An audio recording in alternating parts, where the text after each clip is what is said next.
Welcome to Faith Exclusive Episode 3, where we discuss topics that challenge you and assist in finding the solutions for a better outcome and a way forward. I'm your host, Faith. In Episode 2, we discussed the importance of trust. In this episode, we are discussing past traumas and what they cost you and those around you. Our disclaimer is a reminder that this podcast should not be taken as legal counseling or advice. Information on this podcast is for inspiration, and we cannot be held liable for information included in this podcast. Do not rely solely on the information shared, and if you do, we will not be held liable for such reliance. This podcast isn't a substitute for professional advice. We are not a professional. We also reserve the right to change the management of this podcast.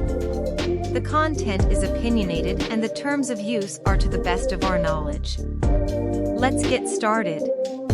There has been a lot of talk about trauma and people are becoming more comfortable talking about it. Trauma dates back way before our time. One of the first known professional studies was by Vivian M. Rakoff, seeking to find answers to the trauma of children affected by the Holocaust in 1966. Others like Freud and colleagues studied the cause and effect of trauma psychologically.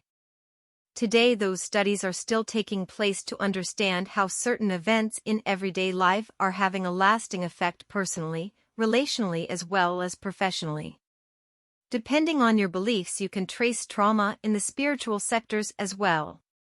The experience for each individual may vary throughout multi-generations. If you're just joining, welcome to Episode 3, where we discuss past traumas.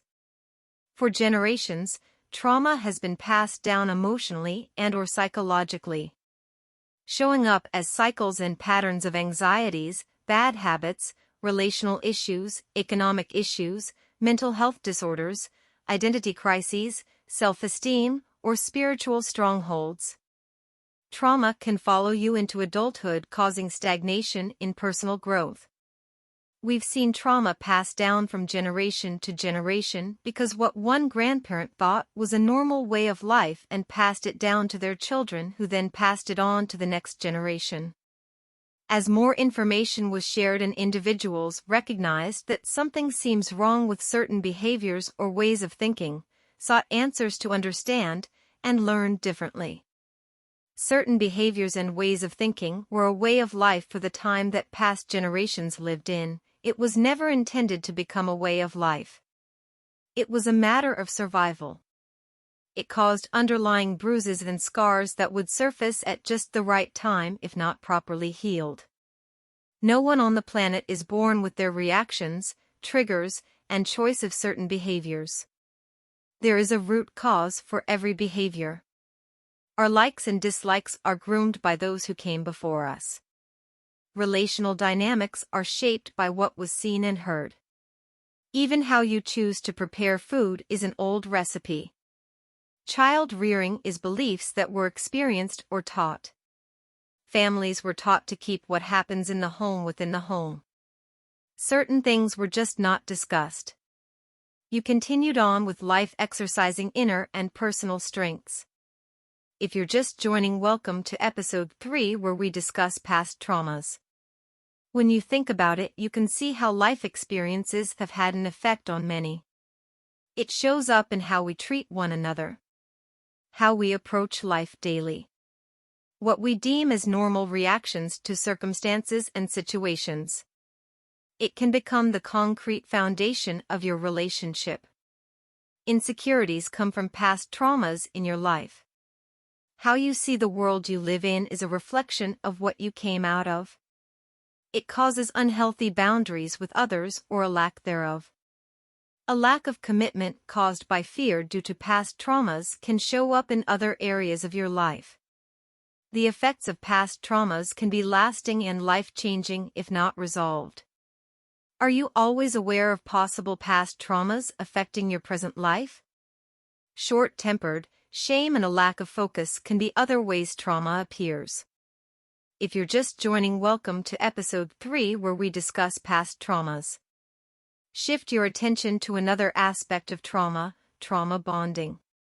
Trauma bonding is another term we hear a lot more, where individuals bond with the abuser instead of disconnecting from the situation. This is not to make light. We know that it's not always easy to get out of an unhealthy situation. In some situations, you may be encouraged to forgive and stay. Some may say forgiveness means that you go back to normal. I don't know what's normal about maintaining an unhealthy relationship or environment. I would say that depending on the seriousness of the matter, some cases may allow for re-establishing relations while others are detrimental.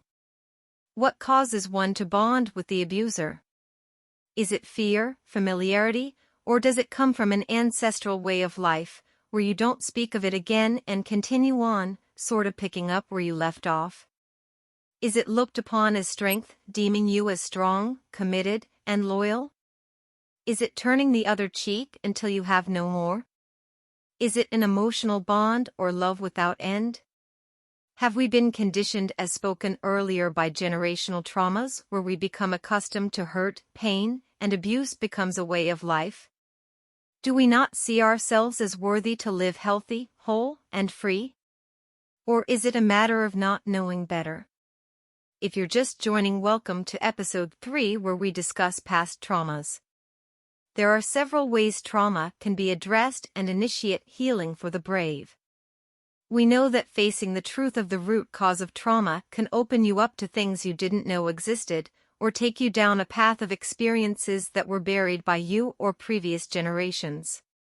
You may find out things about yourself or your family that can be very shocking.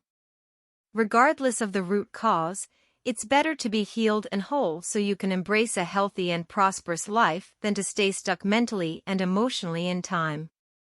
There are professionals and spiritually trained individuals prepared to assist by helping you understand why you respond to life a certain way or showing you how to cope. There are individual, family, non-spiritual, or spiritual interventions, treatments, as well as culturally focused therapy. Either way, there's something for every need. Most importantly, it's nothing to be ashamed of. Usually, trauma is out of your control. However, being free is in your control. If you're just joining, welcome to episode 3 where we discuss past traumas. Statistics reveal, according to www.health.com/condition/PTSD/generational-trauma site, and I quote, 70% of adults in the U.S. experience at least one traumatic event in their lifetime. About 8 million adults in the U.S. have PTSD during a given year. Of people in the United States who experience a traumatic event, 20% will develop PTSD. About 6 out of every 100 people, or 6% of the U.S. population, will have PTSD at some point in their lives, unquote. Today, as the world changes its course in morals and values, we are seeing an increase in trauma of all ages. People are finding certain changes and events very shocking, leaving people speechless and not knowing how to respond or adjust. Well, that's another podcast within itself. That brings us to the end of this episode. We appreciate you during our discussion regarding past trauma. We hope this ignited something in you that provoked your curiosity. As always, we welcome you back and appreciate your listening ear here on Faith Exclusive Podcast. Please subscribe, like, and share.